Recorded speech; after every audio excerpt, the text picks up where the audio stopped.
Good evening, guys and girls. Welcome to Echo Craft. I am Echo. I hope you guys don't mind the camera angle for the next few sections, or even for the next few videos. I thought I would try something new. I do love how I edit my earlier videos. That is my preference. But the way how I typically edit my videos takes me a full week just to edit them. And depending on the type of videos, whether if it's a WIP and chat, instrumental, ASMR, and so forth, it takes me a day or two to prepare a voiceover, sounds, and a second video to layer on top like how I did in my last video. Editing is very time consuming, and sometimes my anxiety flares up just editing the way I typically do. Since it takes me a full week, sometimes a full week and extra days, to edit one video, I am not able to work on my diamond art or any of my other crafts and hobbies as I would like, and I am spending hours staring at a screen editing.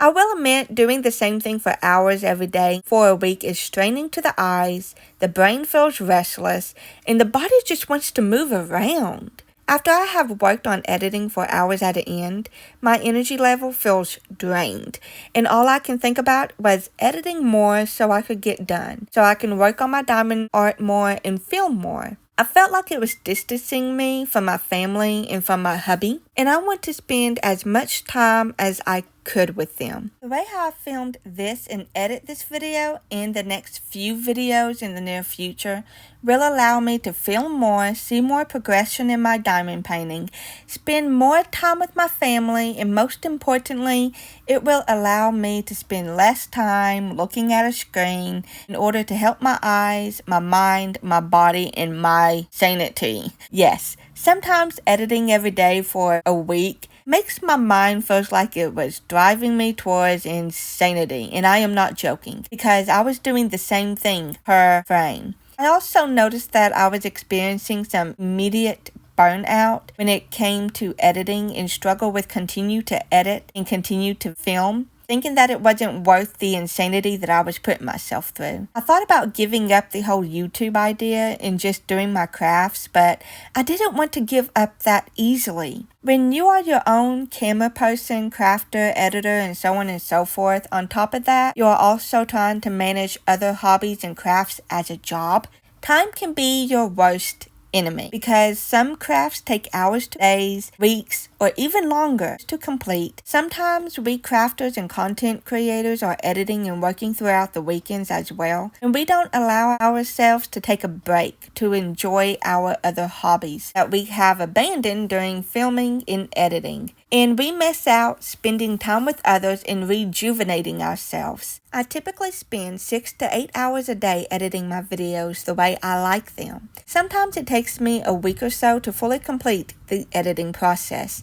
That is not including adding the voiceover, which I type up beforehand, composing the instrumentals, plus the times that I have messed up during the instrumental recording and had to start all over from scratch, or filming a second video to do it in person, WIP and chat. The way how I edit this video and will continue to edit the next 5 diamond art videos took me only 2 days to edit them, and I did the voiceover on the 3rd day. I don't feel as drained.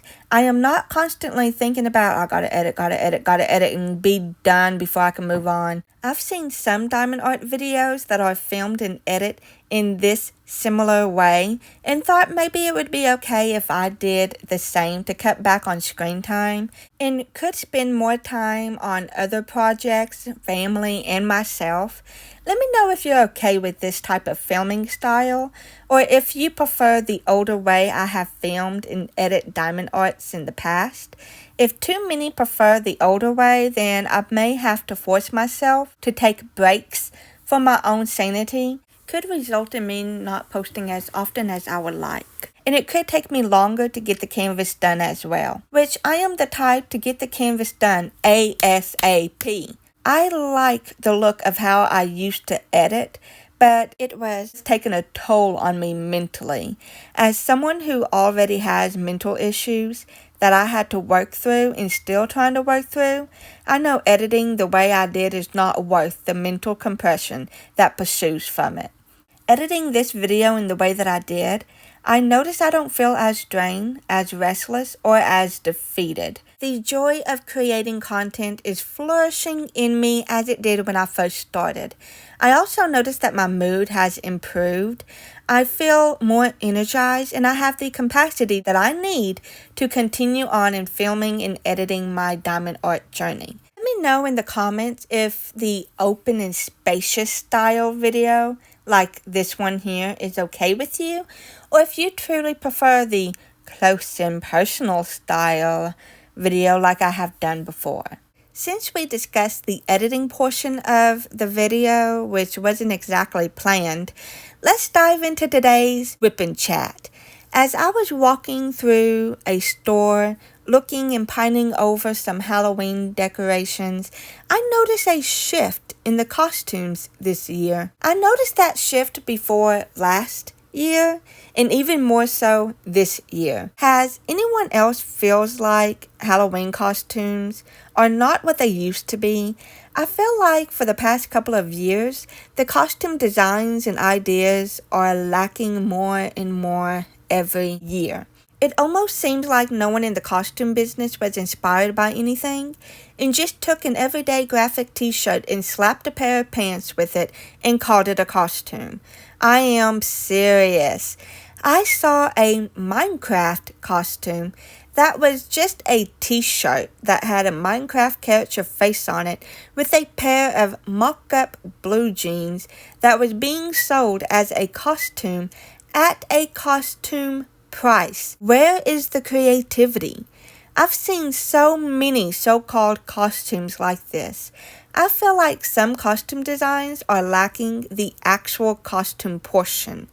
I'm not shaming homemade costumes because in my opinion, there is more creativity and thought in a DIY costume than some of these that I have seen. I am excluding the type of costumes that just looks like a shirt and pants from a cartoon character, like if someone wants to dress up like Shaggy Rogers from Scooby-Doo, and the costume includes a long green shirt and a pair of brownish pants, because that is what Shaggy wore in Scooby-Doo, Where Are You? I do not mean those type of costumes. Those are okay. Those are costume appropriate. That Minecraft shirt pretending to be a costume is just lacking inspiration. Me personally would want to see more creative costumes and less costumes that look like ordinary everyday clothes. There's nothing wrong with the low effort costumes or homemade costumes. I have had my share in both type of costumes when I didn't have the money to afford an actual costume. And let's be honest, Halloween costumes can be quite expensive. With the way how the economy is, how expensive everyday necessities are, and the prices of everything are awful, maybe homemade DIY costumes are the way to go. And maybe what others are calling low-effort costumes is all one can afford now. Has anyone seen the prices of costumes? Whether if it's for a baby, a kid, or for an adult, prices for these costumes can get insane.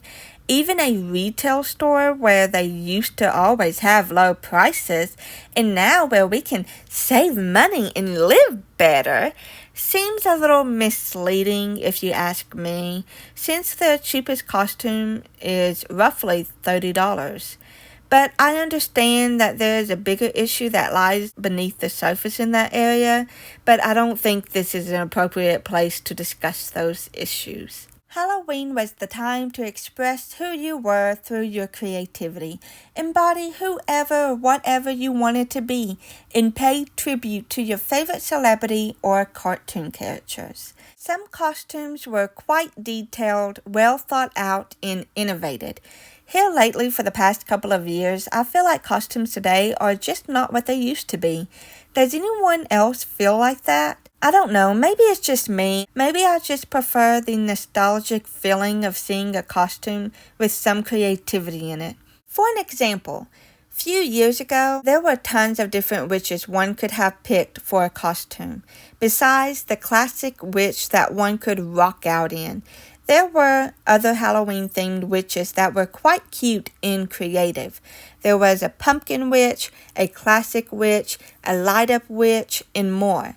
I remember seeing costumes of a candy corn witch where the hat was a giant candy corn, and the witch's dress was in candy corn themed, and the accessory was candy corn nails, or a candy clown, where the clown mask was made of different candies. It had cotton candy hair, cherry nose, and I don't quite remember anything else. Like the witch, I remember so many different princesses a girl can be. A pumpkin princess, fairy princess, skeleton princess, medieval princess, and other Halloween-themed princesses. Those ideas, I feel, were quite creative and different from just an ordinary witch, an ordinary clown, and an ordinary princess. And now when I go to see a witch's costume, a clown costume, and a princess costume, they all look exactly the same. There's nothing about them that makes them stand out from each other. Either black dress with red and purple trimming, black and white diamond patterned suits, and every princess costumes come with a typical princess dress and crown. Unless you want to be a princess from a popular corporation, all of the non-character princess costumes seems to be the same idea, just a different design. Where did the creativity go? Where is the fun in the whimsy? Where's the originality? I also thought there were some costumes that have been overdone and just a little cheesy, which honestly I don't mind cheesy. What's worse is that the prices of the Halloween costumes certainly don't live up to their quality. I can understand why some people lean towards homemade costumes, which I already state I support, in reusing clothes in their closets to create a costume. Homemade costumes, even though some may view them as lazy, some can be quite clever and punny. I remember when I was in the 3rd grade, I wanted to be a black cat for Halloween. One could have thought that this costume would have been easy to find, right? Nope. My mom looked everywhere in stores for a black cat costume and could only find ears. Just only cat ears. Not a tail, not whiskers, no paws, nothing like that, just only a headband of cat ears. So I wore a black sweatsuit and my grandmother sewn a tail for me to pin to the back of my shirt that I could easily unclip for when I sat down. I remember the tail wasn't that much of a hassle, so I never really had to unclip it. My mom painted a pink nose and whiskers on my face. Another homemade costume that I made was a disco ball. I loved the disco ball aesthetic before the disco ball craze. I made this costume back in 2013, I think. First, I looked everywhere for a disco ball costume and could not find one. Not even the plush disco ball that you can find today didn't exist then. I looked online for one at the time and it was like nothing like that existed at that time. So I took matters in my own hands and was determined to create a disco ball costume. I was well invested in the idea and nothing was going to change my mind. I took a white oversized t-shirt and hot glue jumbo sequins that were the size of the palm of my hand all over the shirt, front and back, and stuffed my oversized shirt with a pillow. When I got up to show off my costume, we turned off the lights and my husband, who was my boyfriend at the time, shined a flashlight on me and I spun around. And the jumbo sequence picked up the light and reflected onto the walls like a disco ball would.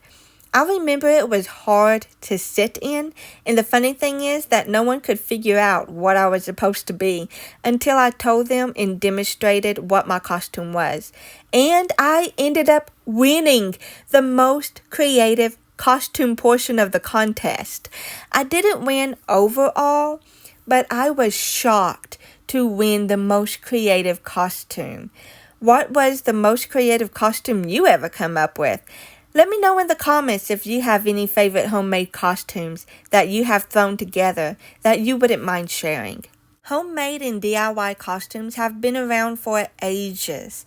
While I was loosely researching the history of Halloween costumes, I learned some interesting things about the history of the holiday and the history of Halloween costumes. I have learned that in the 50s, 40s, and 30s, parents would make their children's costumes a lot of times, whether they sewn them together, reuse older clothing, sheets, or even pillowcases to make a mask, which I have seen pictures of kids in a pillowcase mask, and they were actually a little creepy all on their own. Back in the 20s, a lot of costumes were made with crepe paper. It was painted and designed by the Denizen Manufacturer Company. I looked at Halloween-inspired dresses from that era and would want to try to recreate some of them with my own fabric, but I don't think I'm a strong enough sewer or seamstress for that matter. My favorite is the illustration of the owl costume. It is so cute and adorable. I love it. People would get the book, look at the design, order the fabric or the paper, and DIY the costumes themselves. Even if the costumes were made of crepe paper, they were so detailed and creatively designed. I really would like a costume or an outfit that was inspired by any of these dresses that are in the Denizen Manufacturer Bogey Book. Just look that up and you may see the dresses. DIY costumes date back even further than that, in the 1800s and the 1700s, in a different country where they used to use hay to create an attire that I believe was actually ritualistic. But it did establish the modern day Halloween as we know it, where we dress up in costumes here in the US. I probably butchered some facts and could have shared more about the history of Halloween costumes in the Halloween with Apostrophe Custom, but if you are interested in learning more about that, feel free to do your own research and learn more. It is interesting, but there were so much more to the history, I didn't think I would have time to get into that. The other type of costumes that I have really come to love is the Ben Cooper costumes. I wasn't brought into this world when the Ben Cooper costumes were highly popular. If I had a time machine or a DeLorean, I would go back in time and buy different Ben Cooper costumes from the 30s up to the 80s. Even though I know that these costumes wouldn't fit me now, however, I would totally repurpose the costumes and the masks as a part of my Halloween decor. I recently discovered that there are Ben Cooper dolls or figures that features classic costumes from the past, which I am now obsessed. To be fair, I am a doll collector and have a couple of Living Dead dolls, and these Ben Cooper figures are oozing with Living Dead doll vibes, but smaller. I had lots of favorite costumes when I was younger and as a teenager. When I was younger, other than dressing like a cat, I dressed like Scooby-Doo, a clown, Jasmine, Aladdin, Pocahontas, Mulan. I was a Disney baby that grew into a Disney kid, and I remember having a couple of Disney costumes. And one of those Disney's costumes that is stitched into my heart, that gives me fond memories even to this day, was Simba from The Lion King. The costume was quite simple. It was a lion onesie with a tail and had a Simba foam mask. I remember a Nyla costume that was made the exact same way was also an option, but I was determined to go as Simba, which worked out in the end because while we were trick-or-treating, we ran into another girl that was trick-or-treating on the same block dressed up as Nyla. And my mom thought it was so cute. I remember she took a picture of us, and so did the other girl's mom. Long ago, I remembered looking at that particular photo and remember that night. I don't know what happened to a lot of our older photos, but I still remember that night without the picture. I remember I had to wear regular clothes under it because it was made of thinner material. But I also remember it being a little fuzzy. I loved the costume so much that I kept it and wore it as a pair of pajamas and displayed the mask on my wall. Like I said, I was a Disney kid and I had quite a few Disney decorations on my wall. I wore that costume as pajamas until I physically grew out of it 2.5 years later. As a teen, I embraced the eerie and dressed up as a zombie ninja. The mask smelt awful, but the detail in a $15 mask was scary good. People were telling me that the skull looked so realistic, however, I was not allowed to wear it at my school. My school allowed us to dress up for Halloween, but we were not allowed to wear any form of masks. So the only time I wore my zombie ninja mask was when we took my little sister out trick-or-treating. At my school's trunk or treat, or they used to call it track or treat, because they would set up candy stations on the track surrounding the football field. I remember I had a Halloween costume as a teen that was gave to me by someone else called Dark Clown. I loved the costume so much that if it was a functional dress that could have been worn as everyday clothing, I would have kept it and worn it as a dress. The costume was so well made with aesthetically pleasing print, beautiful lace trimming. It was very well detailed, and if it was made with cotton instead of the usual costume fabric, it really would have looked like a normal Gothic Lolita dress with a diamond pattern on it. If that costume was more functional for everyday use, I would have worn it as a piece of everyday clothing. It was that stunning. Unfortunately, I haven't seen a costume that was like that clown dress in years. They don't seem as detailed and perfectly thought out as it was then. They certainly are not made to last either. I still love to dress up as an adult, especially when my husband and I go to horror conventions. I did mention in my first WIP chat that I am a Halloween girly and I love all things scary. Every year, my husband and I go to a horror con. We dress up in costumes, walk around the event, and do meet and greets. And I would feel at home with the other horror fanatics. Instead of feeling like an outcast with my love of horror, I feel like I belong.